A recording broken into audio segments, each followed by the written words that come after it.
Thanks. This session is supposed to be about stressors. So my job today is to bring us back to the seascape of stressors, following this wonderful introduction that Lydia and Tracy gave us of the overall playing field, so to speak, for ecosystem services, and the framework that Jonathan just did such a nice job of outlining. So I have the unenviable task of covering a lot of stressors, and I'm going to do this in this kind of framework, thinking about stressors individually, but asking you to think about them in an interactive way, because they do not act singly, they act together. They can be synergistic, they can be antagonistic, and they can sometimes be both. And we are getting fairly good at looking at some of the changes in ecosystem services, and if you've heard from the previous presentations, sometimes things can get better, most times they get worse. The part we know the least about is here on the effects on human health, and that you're going to hear again and again about that. And so my job today, the seascape I was given to cover, includes 5 primary stressors. That's not all of them by any means, but beginning with rising temperature and other manifestations of climate change, nutrient pollution as translated into harmful algal blooms and hypoxia in particular, ocean acidification and some aspects of that that relate directly to humans through marine organisms, habitat destruction, loss of biodiversity, and I'm one of those converts that believes that biodiversity is a fundamental underpinning for the delivery of ecosystem services. Lydia and I are on the same sheet of music for sure there. And then I want to conclude a little bit of discussion of extreme weather events to bring us back to where we are today. So this is going to be fast, and what my intent is to give you vignettes, not to be comprehensive, but to give you some vignettes of the kinds of things that we, NOAA, we are an environmental science agency. We regulate fisheries too, we help manage coast, but fundamentally we're a science agency, and what we're seeing in this intersection of the ocean, the atmosphere, and the land. And so let's see if I can get this to move forward. I want to start with rising temperatures. And typically in a health meeting, at least the ones I've attended, all the talk is about heat stress and heat waves and impacts on vulnerable populations. I want to give you another vulnerable population. That's marine fishes. Believe it or not, we have something different from just changes in distribution. We're getting changes in distribution, we're getting changes in phenology, but this most recent study published in Nature Climate Change suggests from modeling work done on over 600 species of marine fish that because we are likely to see declines in overall dissolved oxygen concentrations in ocean waters accompanied with rising temperatures, we will see declining average size of fish. So whether or not there are pollution impacts, whether or not there are distributional changes, other kinds of ecophysiological changes, or overfishing, we've got a problem of less usable biomass. And so we also have this problem of changing in distributions. I'm going to quickly run through these. Vibrios. Vibrios are among the nastiest of the naturally occurring pathogens. The incidence of disease is low, but the impact is high. Vibrio parahemolyticus is a great example of the most common cause of diarrheic distress from eating shellfish. We had one case in 2006 of 1,000-kilometer northward extension into Prince William Sound, Alaska, directly associated with warm water, 63 confirmed cases in humans, untold numbers in marine mammals. There are lots more of these cases than have ever been reported to CDC. We're also seeing changes in things like zoonotics, and I give you 2 examples here of recent distributional changes with fungal diseases. These both showed up first. They're diseases that can affect humans, sometimes seriously. They both showed up first in marine mammals in the distributional change. That's where we were able to see them. So obviously a sign of a stressed marine environment where these diseases were expressed in the marine environment. We don't know that this is direct impact of temperature change or climate change, but since both of them moved northward in big ways, it's certainly suspicious and suggestive. Here's a recent example, again, maybe or maybe not directly related to climate change and temperature, but I bring it to your attention because in the northeastern United States, last year, 2011, we had 162 cases of New England harbor seals dying of pneumonia that was directly related to a strain of avian influenza that had been circulating in North American waterfowl since at least 2002. And I put a quote up here from the authors of this paper. And the reason I did this, remember all the flap last year about making avian flu transmissible amongst mammals? Take a look at this, this particular quote. This is the kind of problem I expect us to see, and I use this as a vignette again to raise the point, and we'll come back to this, of whether we are approaching tipping points in a variety of places where a lot of little things may lead to some big things. So when you think about this, you've got rising temperatures, you could have decrease in average fish biomass, increase in disease issues, changes in species distribution, changes in what's available for harvest, and the kinds of impacts on human health we'd expect is less food security, basically, less food diversity, more disease exposure, more heat stress, just as examples. Now think about nutrient pollution. The good example that's already been mentioned is eutrophication leading to harmful algal blooms and to hypoxia, causing disease and stress in a variety of animals and humans. Harmful algal blooms are increasing in frequency, distribution, the intensity, and even the number of species and toxins involved across the U.S. and globally. They're found now in coastal waters in every area of the U.S., including the Great Lakes, and they cause a variety of diseases. These are neurotoxins, beginning with amnesic shellfish poisoning, ciguatera fish poisoning, diarrhea shellfish poisoning, neurotoxic shellfish poisoning, paralytic shellfish poisoning. Lovely names, aren't they? You don't want to encounter these, and they're most frequently encountered through eating fish contaminated with ciguatera or eating mollusks contaminated with the others. And we see other manifestations here with fish kills. In this particular case in Texas, dogs and even coyotes, wildlife roaming the beach, sickened and died as a result of this. The photo to this side is near Sarasota Beach, where this particular marine algae, Carenia brevis, the toxin can be aerosolized, transmitted onshore by onshore winds as much as several miles inshore, resulting in respiratory distress for people. We also see other kinds of manifestations of warming water. Warming water means more cyanobacteria. Cyanobacteria are the kinds that, the nasty ones, the microcystis that cause toxic pollution in the Great Lakes and impact water treatment plants. But we are also seeing that's direct impact of warming waters in other places. But look at this. This is the Alexandrium that produces paralytic shellfish poisoning. Work by Stephanie Moore and her associates out in the Pacific Northwest has shown that rising temperature accompanied by some other climate change is expected to increase the total length of the bloom period by 13 days on average and increase the window of opportunity by 2 months on the front end and a month on the back end. So more and more opportunities for these kinds of things to show up and pollute shellfish populations and cause impacts to people. We're also seeing where increases in CO2 in the ocean along with decreased phosphorus leads to actually to more production of certain kinds of toxics like domoic acid in organisms. A lovely little experiment done in this case. And hypoxia, this is from a paper by Diaz, Rosenberg in Science of a few years ago, and a lot of work by NOAA. Doesn't take a lot of interpretation of that graph to tell which direction hypoxia events are going. In the United States, the three poster children are the Gulf of Mexico. This is the Gulf of Mexico dead zone. It's the second largest hypoxic zone in the world. We also have a big one in Chesapeake Bay and in Lake Erie, and then there are others off the Oregon coast that probably aren't caused by nutrient pollution, but are related to climate change by changes in circulation resulting in upwelling of additional nutrient-rich water. So the problem or the cause is eventually the same kind of thing.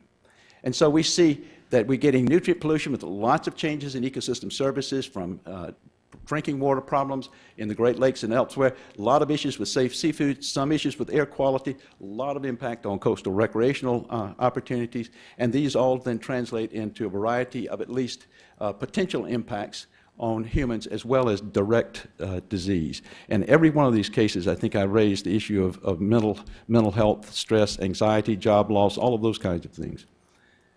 So quickly, ocean acidification, all of us keep hearing the stories about corals.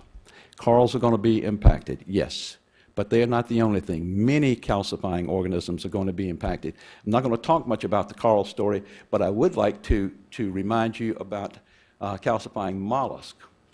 And a perfect example, there's very good literature on the potential impacts here, experimental work, so if anybody wants to go take a look at it. But if you think about communities that rely on oysters, clams and so on, they're going to be impacted. The Pacific Northwest has a very strong history and industry in oyster production, all of it based on hatcheries. In 2005, those hatcheries started failing, and failing big time. Turns out that acidic water was the problem. Thus far, the only solution is to figure out when that water, the most acidic water, is coming ashore, and don't pump then. But that long term, that's not an adequate solution, but thus far it's been able to save the industry. So again, we see things like changes in ecosystem services, direct impact on things we care about, shellfish, coral reefs. Both of these provide nursery habitat for other species. We see resilience of the community to other stressors like extreme weather. So if the community is already stressed by ocean acidification like oyster reefs or something, they're going to be likely to be wiped out by other kinds of stressors. And again, the same kinds of potential impacts on human health. Think about the jobs, loss of tourism, stress, shellfish biomass, food security, decreases in quality of coral reefs, and so on. And now let me move this to the fourth stressor, and that's the loss of habitat and its associated biodiversity. And we see that coastal habitats, as Lydia pointed out, are some of the most threatened in the world, yet they are some of the most important for sequestration of carbon and could be a huge resource for us, positive resource for us in trying to deal with some of the extra carbon we would like to put someplace else. Most of the loss is either due to sea level rise that's directly associated with climate change in addition to geologic functions, or coastal development of one kind or another. And again, that point's been made previously. Loss of biodiversity of these ecosystems is a huge issue, and loss of many ecosystem services. And I'll give you some very quick examples. Oyster reefs provide seafood filtration services. For those of us familiar with the Chesapeake Bay, think about how much effort has gone into restoring the oyster populations in Chesapeake Bay, thus far without getting too much success, but still pushing in the right direction. Part of that, of course, is to restore a fishery, but also part of it, a big emphasis, is restoring the filtration capacity, the ability for the animals to clean up the water. But equally important is this area of shoreline protection and stabilization. Same thing with coral reefs. Coral reefs are among the most diverse areas on the planet. We don't even know what that diversity is. We don't know what is foregone when we lose it. We do know that we will lose the abilities to develop new pharmaceuticals and other natural products. And I think we'll hear more about this from Bill Gerwick later from this. We also will lose nursery and refuge, huge number of species are there. And this is a critical one for aesthetics, recreation, tourism, cultural and spiritual values as well, but also in the area of shoreline protection. Most people don't even think about dunes and beaches as being very important from a biodiversity or from an ecological services point of view, but they are. And they're also critically important for the human services, that is the recreation and aesthetic services they provide. But they're very much important for shoreline protection and stabilization. Anybody who ever visited a beach that has needed renourishment and didn't have it, or one's following renourishment, will see the difference. So we see this list of, by loss of habitat and diversity, we see a variety of changes in ecosystem services, decreases in storm surge protection, lots of things. Think also about the tsunami in Indonesia a few years ago and the subsequent studies demonstrating the impact that the loss of mangroves and coral reefs had in that area. And we end up seeing a variety of kinds of impacts on human health. So I'm racing through these because I want to end up just reminding you of extreme weather events of all kinds. In 2011, the United States suffered 14 individual extreme weather events that were valued at $1 billion or more in impact. These included hurricanes, tornadoes, wildfires, and of course, floods in the middle part of this country. And those floods, I'll pick on that because I'm coming back to something, hurricanes in a minute, those floods had a substantial impact on the hypoxia zone in the Gulf of Mexico and its associated impact, but also had the impact of driving a lot of fresh water into marine areas, resulting in the loss of shellfish resources. So here we have something that's very, very clearly happening in this country with more and more disasters of huge magnitude. The most recent one of these, of course, is Hurricane Sandy, or as I told my son who lives in Philadelphia, this was a northeastercane, because by the time it came ashore, it was not quite a hurricane and not quite a northeaster. It became something else, I guess. And I simply point out a couple of examples of before and after imagery to give you an idea of what kinds of situations we're dealing with. And the impact here, before and after, at least there was a pretty reasonable beach with groins here to trap sand. I keep thinking, there's no data that I have to demonstrate it, but if there'd been an intact dune line here and these structures were a little further back, how much better off they might have been. And if you look at this before and after here in New Jersey, and where the ocean essentially punched all the way through the beach, you begin to wonder, what could we have done better to maintain natural storm protection? This may not be as good certainly is not as good an example as the impacts of Katrina in the Gulf of Mexico, where clearly there were barrier islands that, had there been a healthier condition, might have made a lot more difference. But you can't help but wonder, even in this environment, what an intact or more intact ecosystem might have done to help protect from storm damage. So we see that extreme weather can result in all kinds of coastal habitat damage. This can, even though I haven't given the example, it can overpower human sewer systems. It can impact drinking water in many ways. Think about all the people who are dealing with these situations in New England, or Northeast rather, right now.